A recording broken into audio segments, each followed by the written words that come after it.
Hey everyone, and welcome back to the channel, or as we say in Korean, 안녕하세요. Today, we're diving into something super fascinating about the Korean language, how you change the way you speak depending on who you're talking to. It's a bit different from English, and it's all about politeness levels. So, in Korean, we basically have two main ways of speaking, Banmal and Jondaemal. First up, Banmal. Think of this as the informal, casual way of speaking. You use Banmal with people you're really close to, like your best friends, younger siblings, or maybe even your parents, depending on how your family speaks.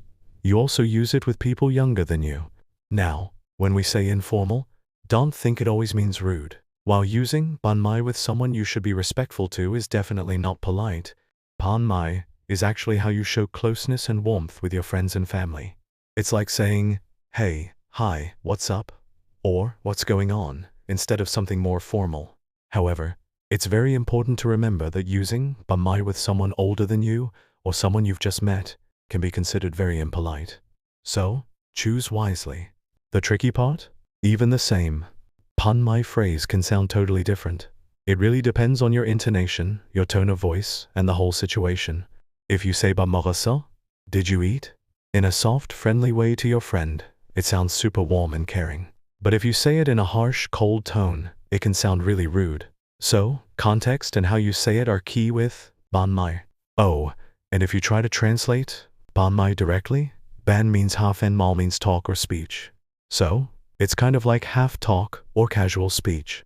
Okay, moving on to the other main type, Jondaetmal. This is the polite way of speaking. You use Jondaetmal when you need to show respect. This is for people older than you, people you don't know well, your boss, teachers, or in more formal situations. Jondaetmal is how you show respect to others. Now, Jondaetmal isn't just one thing. It has different levels or styles depending on how much politeness you need to show.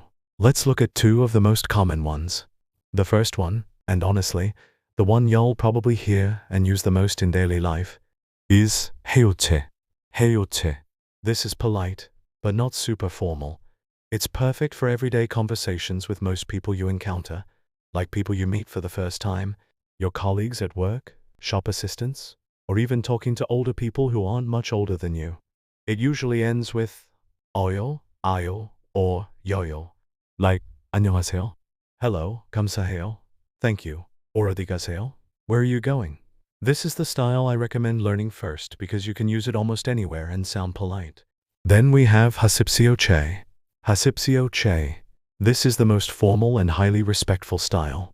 You'll hear this in places like the news, official announcements, speeches, in the military, or maybe when talking to someone very high up, like the president, or when giving a formal report to your company president.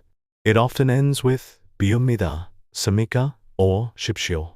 It can sound quite stiff or formal compared to Heyo-che, but here is a cool little detail. Even though Heyo-che is super formal, some standard phrases actually use this formal style, but are used very naturally in daily life.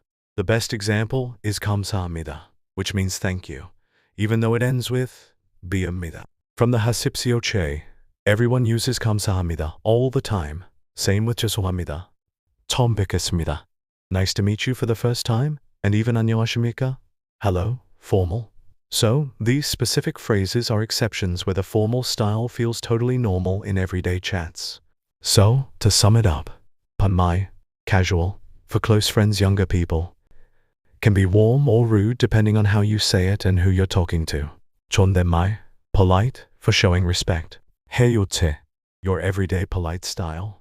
Learn this first. Heyo-che, very formal, for specific situations. But some key phrases like 감사합니다 use it naturally. Understanding these differences is a big step in speaking Korean more naturally. Don't worry if it feels confusing at first. It takes practice. Thanks for watching. If you found this helpful, please give it a thumbs up and subscribe for more Korean language tips. See you next time. 안녕히 계세요.